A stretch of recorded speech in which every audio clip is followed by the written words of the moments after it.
आत्मदेव ब्राह्मण जो है परम पवित्र हैं, धर्मात्मा है, दिव्यात्मा है, कर्म शुद्धि है। कैसे हैं आत्मदेव ब्राह्मण? गौ सेवा नित्य करते हैं, यज्ञ त्रिकाल संध्या करते हैं। अब आप कल्पना करो, त्रिकाल संध्या करने वाला, गौ सेवा करने वाला, यज्ञ करने वाला ब्राह्मण, उसकी पत्नी ऐसी आ गई कि कुल्ला तो कभी करती नहीं थी। कुल्ला ब्रश कभी नहीं करती, दत्तुन वगैरह क्यों करती, कब करती? तो भागवत कहती है उपद्वानम भवते क्रियाम, बिस्तर में सोती सोती खाती रहती थी। कई दरिद्र ऐसे लोग रहते हैं कि उठ के खा लेते हैं रात में, दिन में, सुबह सुबह, पर वो ऐसी थी कि बिस्तर में पड़ी पड़ी भी कोई सोच रहा हो कि सो रही है अम्मा, और अम्मा सोते सोते खा रही है। इतनी खतरनाक पत्नी मिली आत्मदेव ब्राह्मण को। अब आत्मदेव ब्राह्मण के जीवन में उद्देश्य जो थे वो सब खत्म होने पे आ गए पत्नी के चक्कर में। पत्नी या पति सपोर्टर होने चाहिए जिंदगी के, पर ये उल्टा हो गया। पूजा पाठ, ध्यान, यज्ञ, मंत्र, हवन, ये तो सब बहुत दूर की बात है। पति देव करते हैं, उसके लिए भी वो झगड़ा करती थी। पूजा क्यों करते हो, हवन क्यों करते हो, घी क्यों जलाते हो, दिया क्यों जलाते हो, शोरगुल क्यों करते हो, ये क्यों शंख बजाते हो, ये क्यों ताली बजाते हो? पत्नी स्वयं तो करती ही नहीं थी और आत्मदेव को भी करने देती। इतनी दरिद्र पत्नी प्राप्त हो गई। अब आत्मदेव के जीवन में रात दिन वही वही वही वही। तो आत्मदेव ने एक दिन निश्चय कर लिया कि जब संसार में कुछ है ही नहीं तो फिर ये त्रास क्यों झेलना पत्नी का। और पूजा पाठ वाला पंडित, और पूजा पाठ वाला पंडित, ऐसा नियम धर्म वाला पंडित, और ऐसी दरिद्र महिला, तो वैसे ही तालमेल मिलता नहीं होगा मन का, विचार का, तो फिर कैसे प्रेम करें आपस में, कैसे जीवन जिंदगी जिए। तो भगवान की ऐसी कुछ दया माया हुई कि आत्मदेव को संतान भी नहीं हो रही थी। उससे थोड़े दुखी थे, पर संतान नहीं हो रही है उस बात से बहुत दुखी नहीं थे। पिता नहीं बन रहा हूं, बहुत दुखी नहीं थे। क्यों? पत्नी ऐसी नहीं मिली है जो मां बने, औलाद को जन्म दे। आत्मदेव तो ऐसे थे कि वो पिता बन सकते थे, उनमें सब गुण संपन्नता थी, पर औरत जो मिली धुंधली, उसमें कोई गुण नहीं था ऐसा जो वो मां बन सके। सब तरफ से निकृष्ट जीवन, मां बन नहीं सकती, बच्चा पैदा नहीं कर सकती, ये सारे दोष पत्नी में। तो आत्मदेव कहां जाए, क्या करे? पहले ऐसा तो नहीं था, पहले पत्नी छोड़ नहीं सकते थे, चाहे कुरूप है, चाहे बदमाश है, जिंदगी भर झेलना पड़ता। ऐसे पति को भी झेलना पड़ता था पूर्व काल में, पत्नी को भी झेलना पड़ता। आजकल जैसा समय पहले नहीं था, नहीं बट रही, नहीं अच्छा है तो अलग हो जाओ, ये सब संसार नहीं था पहले। आत्मदेव की कथा बहुत पुरानी है। आत्मदेव जब पक गया, अंदर से थक गया, तो आत्मदेव ने एक ही निश्चय किया कि आत्महत्या करनी चाहिए। ऐसी पत्नी से जिंदा कैसे रहे? आत्मदेव मारपीट कर नहीं थे, क्योंकि वही पीट डालती थी, तो आत्मदेव की हिम्मत कहां। एक बार नहीं, अनेक बार आत्मदेव को कई बार उसने मारा पीटा। तो गांव में ब्राह्मण की इज्जत भी नहीं रही और धर्म कर्म पूजा पाठ भी नहीं बचा। तो आत्मदेव का एक ही इरादा, और वो इरादा क्या है? आत्महत्या करना। जब आदमी इज्जतदार हो, धर्मात्मा हो, सदाचारी हो, तो उसमें क्या है? आत्मिक बल की कमी हो जाती है। किस कारण? क्योंकि वो बुरे लोगों का सामना नहीं कर सकता। तो आत्महत्या करने में केवल एक ही कारण नहीं है कोई तकलीफ, आत्महत्या होने में यह भी कारण है कि कोई सज्जन आदमी दुष्ट आदमी के त्रास को अधिक सहन नहीं कर सकता है। अगर पापी से मुलाकात और पापी से संघर्ष करना हो तो थोड़ा सा दुष्ट होना पड़ता है। अगर कोई अंदर से बुद्धि से आत्मा से पवित्र है और कोई दुर्जन कोई दुष्ट उसके पीछे पड़ गया है तो उसका प्रतिकार और प्रतिशोध न करते हुए वह आत्महत्या कोई चुनता है। तो बहुत सारी माताएं बहुत सारे पुरुष इसलिए मर जाते हैं कि वो फेस नहीं कर सकते संसार को, उनसे सहन नहीं होता। आत्मदेव भर गया अंदर से, तो आत्मदेव ने मृत्यु का निश्चय कर लिया और मरने के लिए क्या करें, तो गांव के बगल में ही नदी बह रही थी तुंगभद्रा। तो तुंगभद्रा नदी में आत्मदेव जो है संध्या काल हुआ, गैयां चर के आ रही थी, भयंकर धूल उड़ रही गैयों के खुरों से। उस धूल में ये समझ ही नहीं रहा था कि कोई व्यक्ति गांव को छोड़ के उधर जा रहा है जंगल की ओर, किसी को दिखा ही नहीं। तो आत्मदेव गांव को छोड़ करके गौरज मुहूर्त में संध्या काल में नदी में कूद कर मर जाऊंगा, रात में कोई देखेगा नहीं, ऐसा सोच के निकल गए। पर कर्म किया है उसका फल भगवान जरूर देते हैं। जिसने यज्ञ किया है, जिसने भजन किया है, गौ सेवा की है, वो आत्महत्या करना भी चाहे पर उससे आत्महत्या होगी ही नहीं, बचा लेंगे बचाने वाले परमात्मा आ जाएंगे। इसीलिए कथा करना, दान करना, गौ सेवा करना, हवन करना, ध्यान करना, जप करना जीवन में कहीं भी काम आता है। पत्नी ने तो ध्यान ही नहीं दिया पति का कि कहां गया, रात हो गई, उसे तो कुछ पड़ी नहीं, अपने खाने में मस्त है, खा गई सो गई, कोई लगाव था ही नहीं पति से। अन्न के बगैर रह नहीं सकती थी, पति के बगैर रह सकती थी।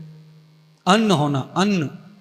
अच्छा, जो लोग अन्न के भुक्कड़ होते हैं ना, वो उनकी बुद्धि बेकार हो जाती है बिल्कुल। बहुत लोग ऐसे हैं जो भूख लगने पर थोड़ी देर भी रुक नहीं सकते। अगर उन्हें थोड़ी देर रोका तो चिड़चिड़े हो जाएंगे, गुस्से हो जाएंगे, परेशान हो जाएंगे, थक जाएंगे, चक्कर आने लगेंगे। कोई बीमारी के कारण ऐसा होता है, पर कई लोगों को आदत हो जाती है अन्न की, खाने की। इसलिए संसार में आदत एक ही अच्छी है, बाकी सब आदत बुरी हैं। कौन सी आदत अच्छी है? जो नित्य होनी चाहिए, तो वो बस वही परमार्थ। नित्य यज्ञ करो, नित्य ध्यान करो और नित्य दान करो, ये नित्य कर्म नित्य होने चाहिए। इसीलिए उनका नाम ही नित्य कर्म है। अच्छा, लोग नित्य कर्म क्या समझते हैं? नित्य कर्म माने समझते हैं नहाना धोना, बर्तन धोना, रोटी कपड़ा। लोग इसको नित्य कर्म मानते हैं। पेशाब करना, बाथरूम जाना, ये नित्य कर्म है ना? नित्य कर्म में स्नान तो आता है, नित्य कर्म में भोजन भी आता है, पर नित्य कर्म में प्रारंभ में जो आता है वो है भजन ध्यान। ये नित्य कर्म है। नित्य पूजा, नित्य कर्म पूजा पद्धति किताब का नाम है नित्य कर्म। नित्य करने वाला जो कर्म है वो इस किताब से सीखो, पढ़ो और करो। तो नित्य कर्म में खाना कमाना लोग समझते। तो आप जितने भी लोग कथा सुन रहे टीवी के माध्यम से, यूट्यूब के माध्यम से, पंडाल में, वो आज अपनी सोच बदल लो। नित्य कर्म का अर्थ होता है नित्य कर्म जो साथ जाएगा वो कर्म नित्य कर्म, जो कभी तुम्हारा साथ ना छोड़े। खाना साथ जाएगा? नहीं जाएगा। पानी पी लो कितना भी, वो साथ नहीं जाएगा, जल के भस्म हो जाता है। भोजन जल के राख हो जाएगा, पेट में सब कुछ खत्म हो जाएगा, कपड़े भपड़े सब जला देंगे चिता में। केवल तुम्हारा जो नित्य कर्म है, शुभ कर्म है, सत्कर्म है, वही तुम्हारा साथी है, वही नित्य साथ देता है। इसीलिए उसका नाम ही नित्य कर्म है। भगवान श्री राम करते नित्य कर्म, गोस्वामी जी ने लिखा भी है। क्या करते इस नित्य कर्म? राम सब कुछ भूल सकते हैं पर एक चीज नहीं भूलते। कौन सी है वो? प्रात काल उठ के रघु नाथा, मात पिता गुरु नाबई माधा। ये नित्य कर्म राम करते हैं। खाने के बारे में तो राम का इतिहास ही है। 14 साल वनवास में राम ने अन्न ग्रहण नहीं किया, इसलिए उनके बारे में खाने का सोच भी नहीं सकते अपन। 14 वर्ष जिन्होंने अन्न ग्रहण किया नहीं, पर उन्होंने नित्य कर्म कभी यज्ञ करते थे जंगल में भी। संध्या उपासना यज्ञ ये उनका धर्म है, और ये मैं भी आप भी करें। नित्य कर्म के बगैर जीवन जल्दी से खत्म हो जाता है। जीवन की संरचनाएं, जीवन की समृद्धि, जीवन के सुख नष्ट हो जाते हैं। पैसा तो रहता है, घोड़ा बंगला गाड़ी सब रहते हैं, पर सुख नहीं रहता, शांति सब भंग हो जाते हैं। क्यों? नित्य कर्म बिगड़ा तो सब भंग हो जाएगा। इसीलिए मेरे कहने से नित्य कर्म करो। तो आत्मदेव ब्राह्मण क्या करते थे? नित्य कर्म। तो आज नित्य कर्म बदल करके आत्मदेव ने कहा कि अब अच्छा नहीं लगता जीना, ये औरत जीने नहीं देगी, रोज मारती है, रोज अपमान करती है, औरत के हाथों से पिटना कुटने से अच्छा है कि मर जाएं। ऐसा सोच के नदी में गए डूबने के लिए। और जैसे ही आत्मदेव नदी में डूबने गए तो वहां एक महात्मा ने आत्मदेव को रोक लिया। प्रवर्ति नाम देवो सखी मेधस्त युक्ताम तम भूत जाता व्यापकम युक्त कर्मो भूयंत मृत्यु। हे पंडित, आचार्य आत्मदेव ब्राह्मण को आवाज लगाई महात्मा ने, और कंधा पकड़ लिया, हाथ पकड़ लिया, जाने नहीं दे रहे। आत्मदेव हाथ छिना रहे, बाबा पंडित महात्मा छोड़ दो, छोड़ दो, छोड़ दो।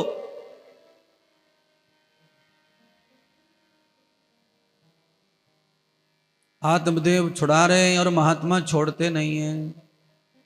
देखिए, जो बचाने वाला महात्मा है वो जल्दी लात नहीं मारता किसी शिष्य को, वो मौका देता है और पकड़ के रखता है। अति हो जाए तो अलग बात है। अगर पानी सर से उतरे तो फिर लात मार देनी चाहिए डूबने के लिए, मर जा जा। पर ऐसा लगे कि सुधर सकता है तो फिर उसका हाथ नहीं छोड़ना।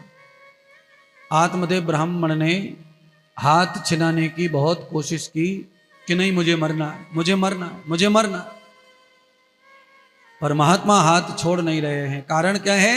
कारण यह है कि वो महात्मा नहीं, महात्मा का रूप धारण करके नारायण आए हैं। और नारायण क्यों आए हैं? कि यज्ञम भवंत पुण्याम, यज्ञ का फल है ये। जो व्यक्ति रोज यज्ञ करके खाता है उसे अकाल मौत कभी नहीं आएगी। यज्ञ नारायण मृत्यु के समय काल के गाल बनकर आते हैं, काल को भी खा जाते हैं यज्ञ भगवान, क्योंकि काल से बड़ा तो भगवान ही है और काल भगवान की मुट्ठी में बंद है। ये ध्यान, आपसे जो कमजोर होगा वही आपकी मुट्ठी में आ सकता है, आपसे कोई कमजोर होगा वही आपकी बगल में आ सकता है।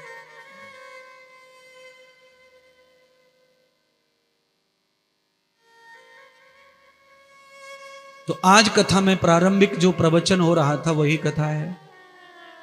भगवान नारायण ने काल को मुट्ठी पे बंद कर लिया, आत्मदेव को कस के पकड़ लिया और पूछ रहे मरना क्यों चाहता है? तो बता रहा है क्यों जिए, किसके लिए जिए। पत्नी ऐसी मिली है, मारती है, भजन करने देती नहीं, पूजा करने देती नहीं, यज्ञ करने देती नहीं, सेवा नहीं करने देती, दान करने देती नहीं, दिन भर खाती है, कभी नहाती नहीं, वस्त्र नहीं बदलती। अब आप कल्पना करो, स्त्री के बारे में शास्त्रों में बहुत सारी बातें लिखी हैं, पर मैं नहीं कहना चाहता। बड़े बड़े महात्माओं ने, शंकराचार्यों ने बड़ी बड़ी बात कही हुई है।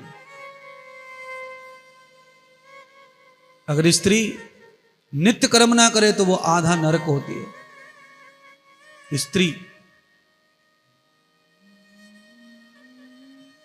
अगर वो नित्य कर्म से हीन है तो वो नरक ही है, अपवित्रता का ढेर है, कूड़ा करकट से भरा हुआ शरीर स्त्री का।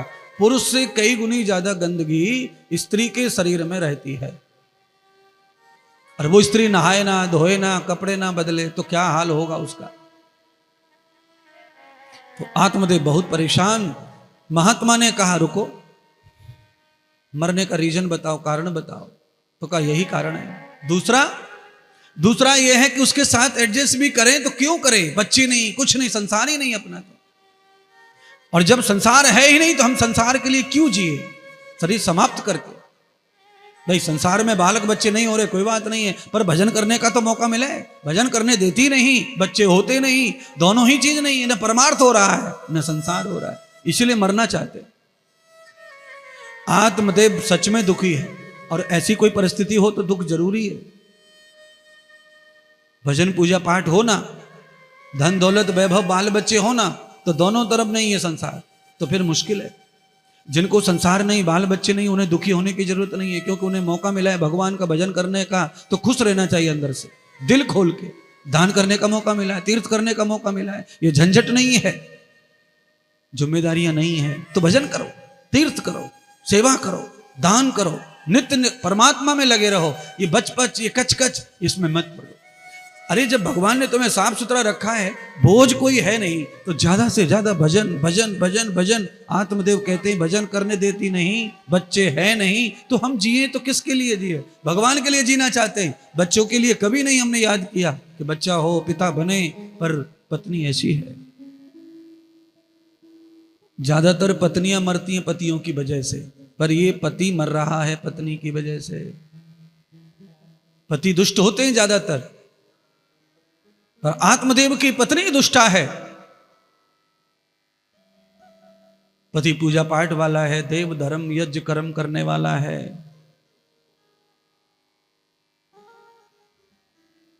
पर पत्नियां भी थोड़ी सी स्वार्थी रहती हैं। थोड़ा थोड़ा पति करे पूजा पाठ तब तक तो अच्छा लगता है, और पति ने ज्यादा पूजा पाठ वाला हो तो फिर पत्नी को भी टेंशन आता है।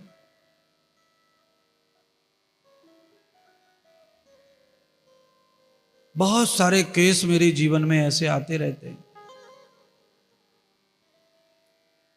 और पति बिल्कुल भी ना करे तो भी पत्नी को टेंशन आता है। करे पति पूजा पाठ कितना करे, जितना पत्नी चाहे उतना करे तो अच्छा लगता है उसको। ज्यादा में भी खतरा है। एक हमारे शिष्य थे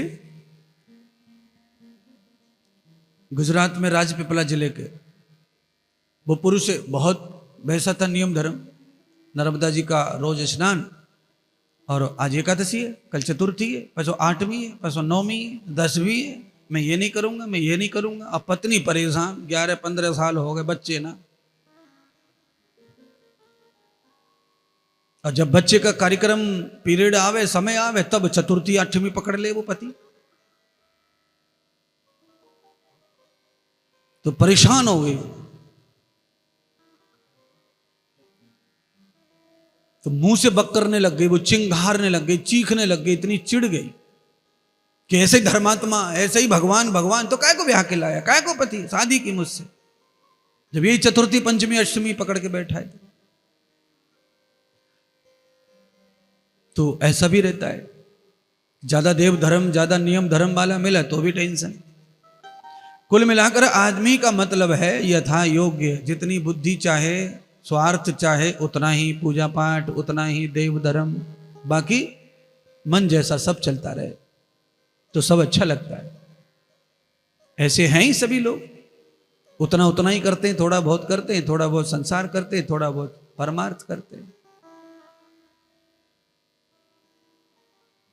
पर कथा को इस तरह समझ लो, स्त्री नित्य कर्म करने वाली अवश्य होनी चाहिए, चाहे पुरुष दरिद्र हो, पुरुष नहावे ना कोई बात नहीं, पूजा ना करे कोई बात नहीं,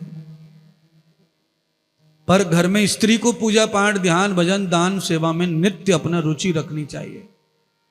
उससे क्या होता है महाराज? उससे यह होता है कि घर में अगर कयाधु जैसी महिला है तो पीढ़ी दर पीढ़ी सारे पति के वंश को तार सकती है।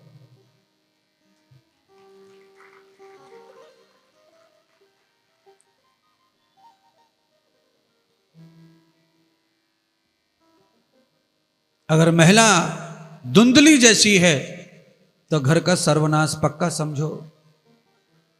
महिला के अधीन है घर।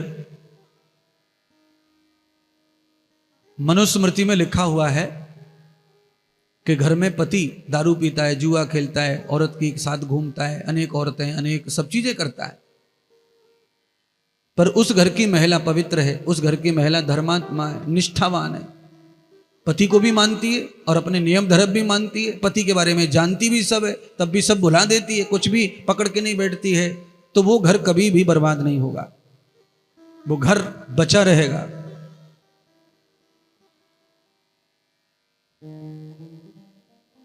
पर जिस घर की महिला इस तरह की पति के समान है, उस घर को कोई नहीं बचा सकता।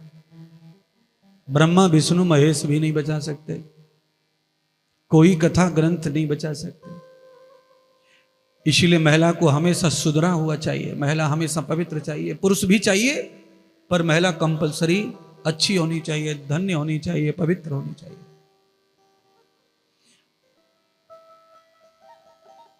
पुरुष के लक्षणों से घर बर्बाद नहीं होता है, पर स्त्री के लक्षणों से घर आबाद नहीं हो सकता है। मकान गिर जाए, मकान को पिता के समान समझ लो, संरक्षण देने वाला, पर मकान के बगैर भी जीवन जिया जा सकता है, धरती के बगैर नहीं जिया जा सकता। अर्थात घर में महिला के बगैर घर चलने वाला नहीं है। पुरुष के बगैर चलेगा, पुरुष नहीं है, लाखों करोड़ों महिलाओं को पुरुष नहीं है, घर चल रहा है, कुछ नुकसान नहीं होगा। पर जिस घर में महिला नहीं है वो घर चलने वाला नहीं है। इसलिए भगवान बड़े न्यायकारी हैं। 80% महिला जिंदा रहती है बुढ़ापे में, पुरुष नहीं रहते। भगवान जानते हैं कि बाबा जिंदा रहेगा, दादी पहले चली जाएगी तो बाबा के हाल होंगे, और दादी रह जाती है तो दादी सब झेल लेती है, संभाल लेती है। दादी के अंदर ताकत होती है, बल होता है, नहीं जमा तो उसमें हिम्मत तो है वृंदावन आने की, कम से कम। बाबा में हिम्मत नहीं है, बाबा छोड़ नहीं सकता गांव को, घर को, बहुत लफड़े बाबा के पीछे। मरने पर बैठा है, तकलीफों में जी रहा है, पर नहीं छोड़ पाता। माताएं थोड़ी परेशान हो जाती हैं, माताएं तो अंदर से घृणा कर लेती है। माँ, औरत जल्दी घृणा करती किसी चीज से, और जब औरत के दिल में घृणा आ जाए तो फिर वो किसी का नहीं सुनती, न मानती। इसीलिए औरत को अनेक रूप वाली कहते हैं। अगर वो वैष्णव है तो काली भी है। ऐसी घृणा हो गई तो 1 सेकंड में घर छोड़ देती है, 1 सेकंड में रेल के नीचे सो जाती है। रेल के नीचे कटने वालों में ज्यादा संख्या महिलाओं की, फांसी लगा के मरने वालों में ज्यादा संख्या घृणा के कारण। घृणा हुई कि मरी, घृणा हुई कि छोड़ा, चाहे वो बुजुर्ग क्यों ना हो। घृणा हो गई तो बहुत मुश्किल है दोबारा प्यार हो जाए। इसीलिए महिला के अंदर घृणा पैदा ना हो, ऐसा ही कर्म करते रहो। गुस्सा हो जाए ठीक है, सब हो सकता है, अच्छा, घृणित हो जाए तो मुश्किल लगता है। सदगुरु भगवान श्री सूत जी कहते ऋषियों को कि आज आत्मदेव को बचाने के लिए भगवान ने, साधु ने अनेक प्रयत्न किए, पर आत्मदेव मरना ही मरना चिल्ला रहे हैं। तब भगवान साधु महात्मा कहते हैं कि मरो मत, तुम्हारे सारे पुण्य नष्ट हो जाएंगे मरने से, एक भी पुण्य नहीं बचेगा तुम्हारा। तुमने पूरी जिंदगी दान किया है, गौ सेवा की है, यज्ञ किया है, संध्या उपासना की है, जो भी पुण्य तुम्हारी झोली में है भरपूर है, भर भंडार पुण्य कमाया है, पर सब नष्ट हो जाएंगे आत्महत्या करने से। देखिए, आत्महत्या करने वाले की अंतिम यात्रा में सम्मिलित नहीं होना चाहिए, ऐसा गरुड़ पुराण में लिखा हुआ है। इतना बेकार काम है मर जाना। आत्महत्या करने वाला बेटा क्यों ना हो, बहू क्यों ना हो, बेटी क्यों ना हो, उसकी लिए रोना नहीं चाहिए, उसकी डेथ में सम्मिलित नहीं होना चाहिए। इतना बड़ा अपराध है ये। गरुड़ पुराण में कहा कि उसके सारे पुण्यों का नाश हो जाता है। और जिसके पास पुण्य है नहीं, उसकी यात्रा में जाना भी अपराध है, पाप है, पाप के साथ पाप है। इसीलिए आत्महत्या करने वाले की सब यात्रा में जाना, शमशान में जाना या उसके लिए रोना, ये अपराध है, पाप ही है। अब ये तो बड़ा मुश्किल है मेरी बात मानना, कोई माने। कम रोएंगे पर रोते तो हैं। पर बेटा मरता है तो लोग रोते ही हैं, कारण कुछ भी हो। पर उसने अपने पुण्यों का नाश कर लिया। आत्मदेव को समझा रहे, ये भागवत कलयुग में इसीलिए तो सुननी चाहिए, इसीलिए मैंने आज कथा को बदल दिया। कथा का विषय, कथा का भाव, कथा का व्याख्यान चेंज हो गया। क्यों? श्रीमद् भागवत में ही वो गुण है जो काल को भस्म कर दे। काल, व्याध, मुख ग्रास। इस श्लोक का आधा ही हिस्सा मैं पढ़ रहा हूं, जब से इतनी देर से इस श्लोक के इतने से हिस्से पर व्याख्यान कर रहा हूं।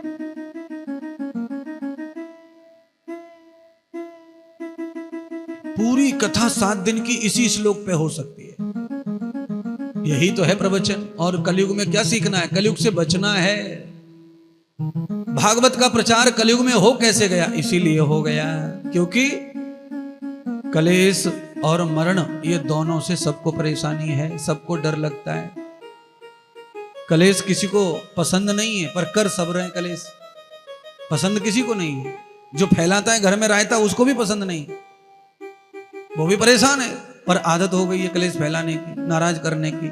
है, बोलिए, परमार्थ को नाराज मत करो और कोशिश करो कि जिसकी वजह से तीर्थ हो रहा है, जिसकी वजह से यात्रा हो रही है, जिसकी वजह से आने को मिलता है, ऐसे परिवार वाले को नाराज कभी मत करो। पति हो, सास हो, ससुर हो, कोई भी हो, जो आपको रोक नहीं रहा, पैसे दे रहा है, जाने दे रहा है, कह रहा है, तो ऐसे आदमी को नाराज मत करो, ऐसे आदमी को कष्ट मत दो, दुख मत दो। ये भी नरक में जाने वाला काम है। जो तुम्हारे धर्म में, तुम्हारे कर्म में, तुम्हारी पूजा में अविरोध खड़ा करे, उसके साथ आपको जो करना है करो। और जो तुम्हारे पूजा पाठ और नित्य कर्म में बाधक नहीं है, उस आदमी का एहसान मानो, उसका धन्यवाद मानो, उसके लिए खड़े रहो, सेवा करो। सदगुरु भगवान सूत जी ने कहा कि आज आत्मदेव ने अंतिम कहा कि अगर बचाना चाहते हो तो मुझे जीने का जरिया दे दो। क्या जरिया चाहिए? तो कहा मुझे पिता बनाओ। मैं औरत की वजह से मरना चाहता हूं, कम से कम जीने के लिए कुछ तो हो। मेरा धन, मेरा मकान, मेरा दुकान, ऐसी औरत है, उसे खुद का ही नहीं पता कि वो क्या कर रही है, तो वो घर मकान दुकान को कैसे संभालेगी? तो मेरे मकान दुकान संपत्ति को संभालने वाला मुझे दे दो, फिर मैं जीऊंगा, जो मेरा भी ख्याल करेगा। तो आत्मदेव ब्राह्मण ने जब ये तृष्णा बताई पुत्र की, बच्चे की, तो भगवान साधु के रूप में उपदेश करने लगे। कहा, ये ब्राह्मण, ये जो तुम्हारे अंदर तृष्णा पैदा हुई है, यह तृष्णा तुम्हें भी तुम्हारी पत्नी की तरह दरिद्र बना देगी। आज तुम्हारी पत्नी की वजह से दुखी हो, कल तुम तुम्हारी वजह से दुखी रहोगे, छुपे छुपे फिरोगे। क्योंकि पुत्र तो, बच्चा तो तुम्हारी पत्नी से ही आएगा ना। और पत्नी ऐसी है तो उसका बालक कैसा होगा, तुम कल्पना करो। तुम्हारे जैसा नहीं होने वाला है, क्योंकि बच्चे हमेशा पिता पर नहीं, मां पर ही ज्यादा जाते हैं। ये ध्यान रखो, कठिन हो जाएगा। महात्मा समझा रहे हैं कि बच्चा मां पे जाएगा, मां पे जाएगा, मां पे जाएगा, और मां पे गया तो तेरा नाश कर देगा, तुझे जिंदा ही जला देगा, तुझे जिंदा मार डालेगा।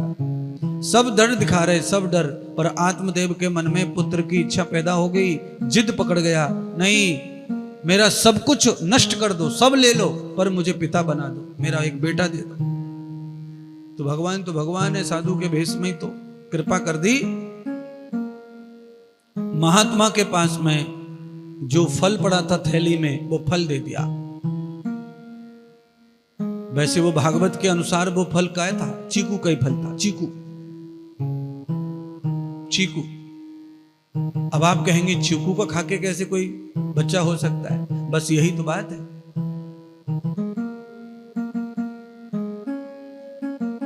चीकू का, सेब का बीज मोर का पंख और 2-3 और घास फूस, इनको मिला के हम दवा बनाते, मैं गोली बनाता और न जाने कितने सारे पुत्र पैदा करवा दिए उसी गोली से। दवा है वो, तो शरीर के लिए विज्ञान है, साइंस है। जादू नहीं, टोना नहीं, कोई धागा नहीं, ताबीज नहीं, औषधि है। तो चीकू क्या कर सकता है किसी को पता नहीं है, इसीलिए चीकू कुछ नहीं है। सेब का बीज क्या कर सकता है, कुछ नहीं है, किसी को पता नहीं तो कुछ नहीं है। निकाल के सब फेंक ही रहे हैं उसको, सेब खा रहे हैं, बीज को फेंक रहे हैं सब।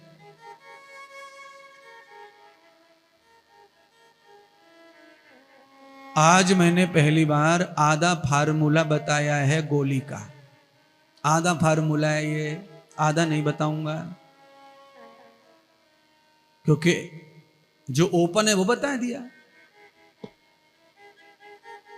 अब तुम में से कोई इस फार्मूले को घर में अपनाओ, चीकू के बीज खिलाओ, मोर की पंख खिला दो, मार दो, कुछ भी करो, कुछ नहीं होगा।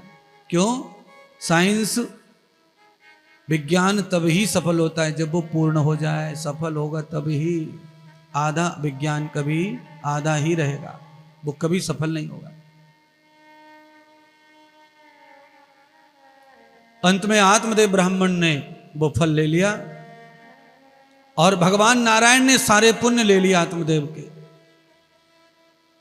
अब इस कथा को इस तरह सुन लो, थोड़ा जल्दी समझ में आ जाए। अब ये कथा ये सिखाना चाहती है कि पुत्र की प्राप्ति किसी की भी घर में होती है तो वो तब ही होती है जब यजमान का पूरा पुण्य नष्ट हो जाता है। पुत्र, बेटी पैदा हो जाए तो पुण्य नष्ट नहीं होते। अगर बेटा पैदा हुआ तो तुम्हारे पूरे पुण्यों का फल है, बेटा हो जाए, पर एक भी पुण्य शेष नहीं रह जाता फिर जीने के लिए। बेटा तो हो गया, इसलिए हर आदमी को पहला बेटा ही होना, पहला बेटा ही होना, पहला। बड़ी खुशी है, बड़ी, अरे पगले, खुशी तो है बेटा होना, पर तेरे पास में पुण्य नहीं है। अब तुझे पुण्य करने चाहिए, इसीलिए बेटा होने पर आदमी पुण्य नहीं रहता। इसीलिए क्या नियम है, बेटा होने पर दान करो, मिठाई बांटो, पकवान खिलाओ, लोगों को भंडारा करो, दान करने जाओ, गौ सेवा करो, ये पहले से ही परंपरा है। अच्छा, बेटा होता था, पहले बेटा होता था तो अपन दान करते थे ना बहन भांजी को, है? भाभी के बच्चा हो रहा है, ननद आ गई, साड़ी दे दी, कपड़ा दे दिया, सोने का अंगूठा दे दिया, ये सब चलता था पहले।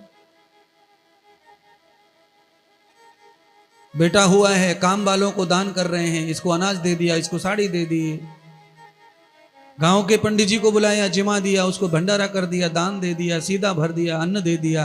ये क्या है? बेटा होने की खुशी में दान क्यों करते थे? क्योंकि पुण्य खत्म हो जाते थे। इसीलिए बच्चे को स्वस्थ रखना है, बच्चे को आयु देनी है, बच्चे को बुद्धि अच्छी हो, उसके लिए माता पिता के पुण्य होने चाहिए। जिन माता पिता के पास पुण्य की कमी आ जाती है, उनका बेटा दुष्ट हो जाता है, नालायक हो जाता है, आज्ञा पालन करने वाला नहीं हो सकता। जिन माता पिता का पुण्य है, उन माता पिता का बालक आज्ञाकारी रहता है, सदाचारी रहता है, पूजा पाठ धर्म मानने वाला रहता है। और जिन माता पिता के पास पुण्य है ही नहीं, बचता ही नहीं है, उनके बालक जो हैं उन्हें छोड़कर अलग विचार में चले जाते, अलग दुनिया में। पुण्य है नहीं, और पुण्य है नहीं इसीलिए पुण्य के काम नहीं हो पाते हैं। फिर कोई पुण्य का काम हो जाए, होगा नहीं, बुद्धि करने ही नहीं देगी, क्योंकि पाप भरा है अंदर। तो पुण्य का काम भी उसी आदमी से होगा जिसके पास पुण्य है पहले, क्योंकि आज की कथा उन्हीं को सुना है, वही यजमान बन पाते हैं। ऐसा नहीं है, ये जो जन्मदिन की जो कथा हो रही है, ये 5 लोगों को नाराज करके तब एक आदमी को खुशी मिली है। 5 को नाराज, अब इसमें मैंने नाराज किया नहीं, उनका पुण्य कम पड़ गया। जिसका पुण्य भारी पड़ेगा उसको ही पोथी रखने का अवसर मिलता है। जिनका पुण्य कम पड़ जाता है उनको सौभाग्य नहीं मिलता है। आगे वो कथा करेंगे, आगे उनके पुण्य जागृत होंगे, समय आएगा कथा होंगी, पर इतने टाइम पे कथा नहीं हुई, चाह कर भी नहीं हुई, तो ये भगवान की प्रॉब्लम है, पुण्य की प्रॉब्लम है। क्योंकि पुण्य पुंज बिन मिले न संता। पुण्य की पूंजी जब तक हमारे खजाने में शामिल नहीं है तब तक संत कृपा नहीं करते। संत की कृपा भी तभी होती है जब पुण्य का पुंज हमारे पास है। और जब हमारे जीवन में पुण्यों का खाता समाप्त हो जाता है, पापों का खाता खुल जाता है, तो सारे काम उल्टे उल्टे करते हैं बच्चे।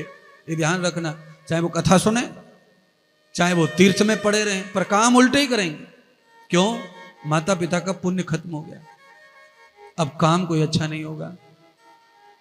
आद्यम तत्सृजितम पुण्यम, पहले कभी पुण्य किया नहीं था और जीवन में कभी पुण्य किया तो उसकी वजह से बाल बच्चे सब अच्छे हो गए, आज्ञाकारी हो गए, और पुण्य अब खत्म हो गया तो फिर आज्ञा तोड़ने वाले हो गए। इसीलिए चाहिए कि जीवन में समय समय पर कथा, समय समय पर दान, यज्ञ, पुण्य करते रहना चाहिए। पुण्य कभी समाप्त नहीं चाहिए, पुण्य कभी खत्म नहीं चाहिए। छोटा ही सही, छोटा छोटा, बड़ा ना हो तो कोई बात नहीं, छोटा छोटा हमेशा करते रहो, करते रहो, करते रहो। क्या फर्क पड़ता है? होली दिवाली खीर पूड़ी खाओ, रोज रूखी सूखी जैसी मिले जीवन चलने दो।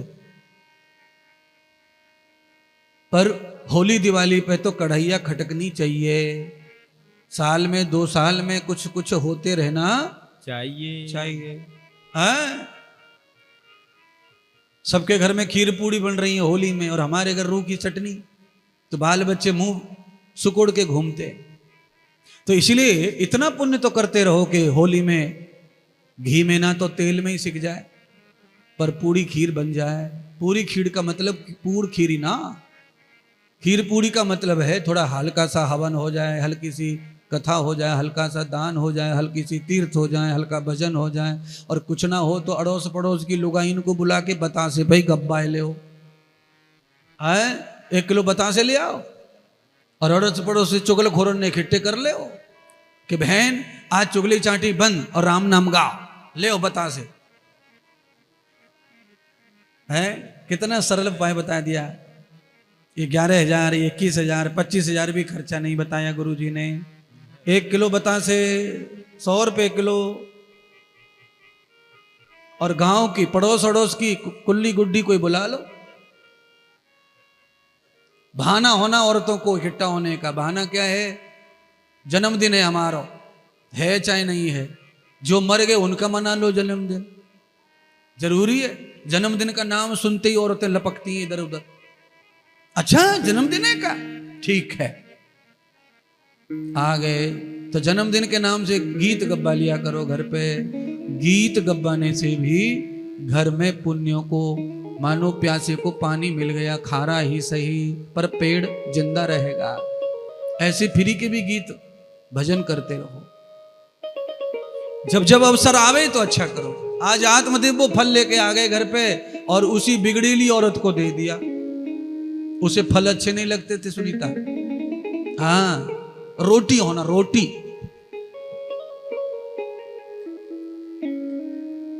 इतनी दीवानी थी रोटियों की। पति ने फल दिया, फेंक के मारा, तुम ही खा लो। महात्मा ने कहा मेरे खाने से ना होगा, लल्ला लल्ला होगा तेरे खाने से, बस तू खा। फेंक दिया। अब गैया का स्वभाव तो है, गैया ने लपक लिया उसको, गैया खा गई। अच्छा वो फल सच में चीकू का ही रहता तो गैया को कोई फायदा नहीं करता, पर वो फल को हाथ भगवान का लग गया। वरदान। जब यश मिलता है ना तो सांप रस्सी दिखता है और रस्सी सांप दिखती है।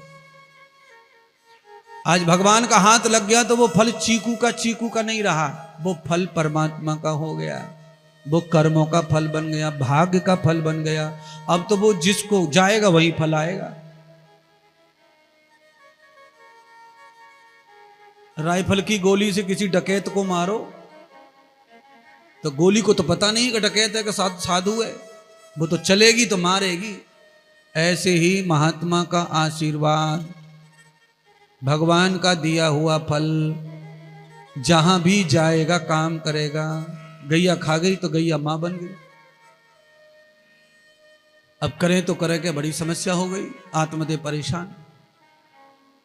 तो आत्मदेव की पड़ोसिन थी धुंधली की छोटी बहन अर्थात साली। उसने घुसर पुसर सुन ली। वो तो रेडी बैठी थी बर्बाद करने जीजा को, क्योंकि बहन ऐसी है और हमारे पास पैसा नहीं है, जीजा पैसे वाला है पर बच्चे नहीं है। तो जीजा तो धर्मात्मा पूजा पाठ वाला, इसलिए साली के कब्जे में आया नहीं।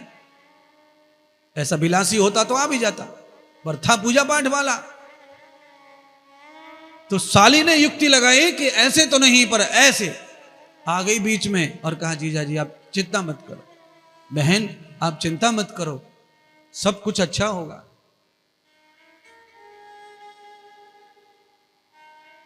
धुंधली को अंदर ले गई और अंदर कान में कहा कि मैं तुझे बच्चा दूंगी अपना, पर जीजा को बताना मत, तू पेट पे तकिया बांध ले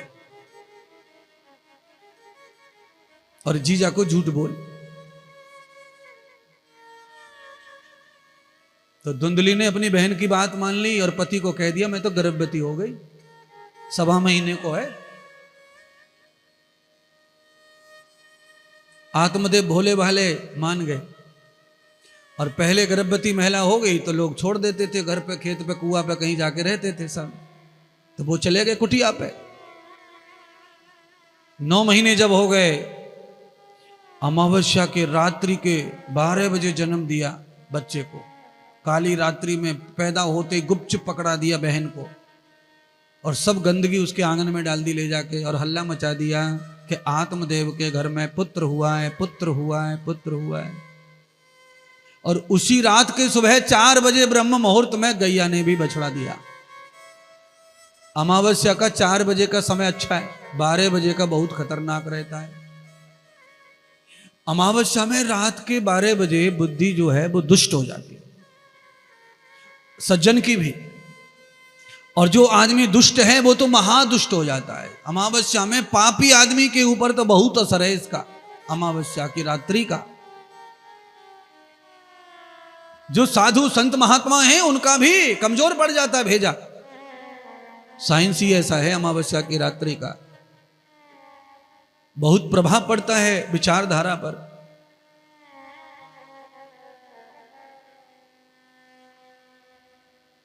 आत्मदेव को पता चला, दौड़कर आत्मदेव आए और आत्मदेव ने देखा कि घर में बालक हुआ है और गाय ने बछड़ा दिया है, तो कूदने लगे खुशी के मारे। महात्मा का आशीर्वाद सफल हो गया।